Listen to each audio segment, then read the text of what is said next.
दोस्तों, कैसे हैं आप सब। आज की हमारी कहानी है संस्कार। देखो सुमित बेटा, अब तुम भैया को अपने पास लेकर चले जाओ। यहाँ गांव में अकेले कैसे रहेंगे। भाभी के जाने के बाद बहुत खोए खोए से रहने लगे हैं। अब मेरे हाथ पैर भी कमजोर पड़ गए हैं बेटा, और तुम्हारी चाची की तबीयत भी ठीक नहीं रहती। अब मैं और तुम्हारी चाची शहर में अपने बेटे अनिल के घर जाकर ही रहेंगे। गांव से फोन करके सुमित के चाचा जी ने कहा। तब सुमित बोला, आप सही कह रहे हैं चाचा जी, लेकिन पापा किसी की भी नहीं सुनते। माँ की बरसी से पहले वो घर छोड़ना नहीं चाहते। मैं भी नौकरी की वजह से 2-3 महीने में ही चक्कर लगा पाता हूँ। बच्चों के स्कूल की वजह से प्रिया भी नहीं जा पाती। कल से बच्चों की गर्मियों की छुट्टियां पड़ रही हैं। हम सब वहां पर आएंगे और पापा को अपने साथ ले आएंगे। इसी बीच में माँ की बरसी भी हो जाएगी। आप और चाची वहां पर थे, इसी वजह से हम लोग भी बेफिक्र थे। लेकिन इस बार समझा बुझाकर मैं पापा को अपने साथ लेकर ही आऊंगा। आप चिंता मत करें। अगले दिन बच्चों की छुट्टी पड़ते ही ऑफिस से 8 दिन की छुट्टी लेकर सुमित अपने पापा के पास गांव में चला जाता है।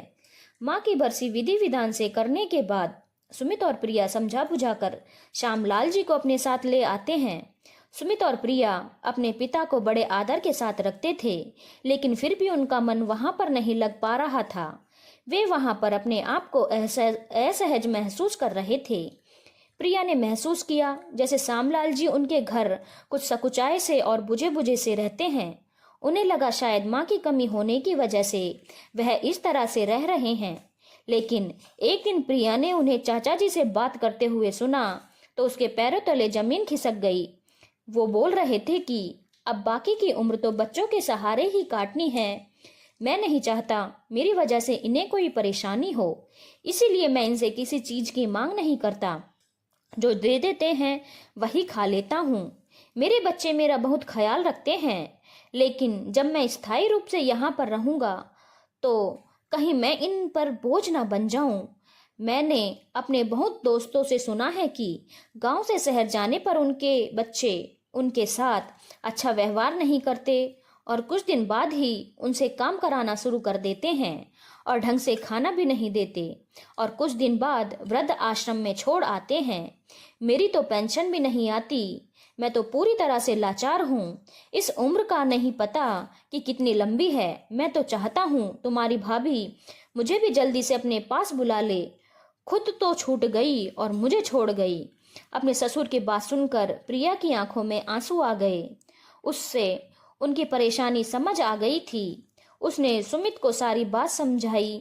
सुमित भी अपने पिता की बातें सुनकर रोने लगा और प्रिया से बोला, हमें पापा के मन से यह डर निकालना पड़ेगा जिससे पापा को हमारे साथ रहने में कोई परेशानी ना हो। बच्चे और बूढ़े एक जैसे ही होते हैं।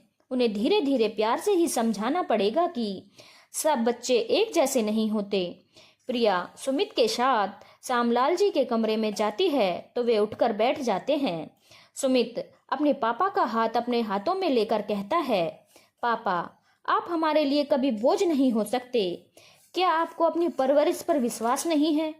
मैंने बचपन से आपको और माँ को दादी बाबा की सेवा करते हुए देखा है, जिनके बदले में आप उनसे ढेर सारे आशीष पाते थे। मेरे अंदर आपके दिए हुए संस्कार हैं। आपने कैसे सोच लिया आप अपने बेटे के घर रह रहे हैं? यह घर आपका है। हम आपके साथ रहना चाहते हैं। एक दिन तो इस उम्र में सभी को आना है और जो जैसा व्यवहार अपने माँ बाप के साथ करेगा उसे वैसा ही अपने बच्चों से मिलेगा। आपके कमरे की अलमारी में ही आपका वह डिब्बा रखा है जिसमें आपके पैसे रहते थे। हम गांव से लेकर आए हैं। भगवान की कृपा और आपके आशीर्वाद से मेरे पास इतना पैसा है कि मैं अपने पापा का डब्बा कभी खाली नहीं होने दूंगा। आपका जैसा मन हो अपने पैसे खर्च कीजिए।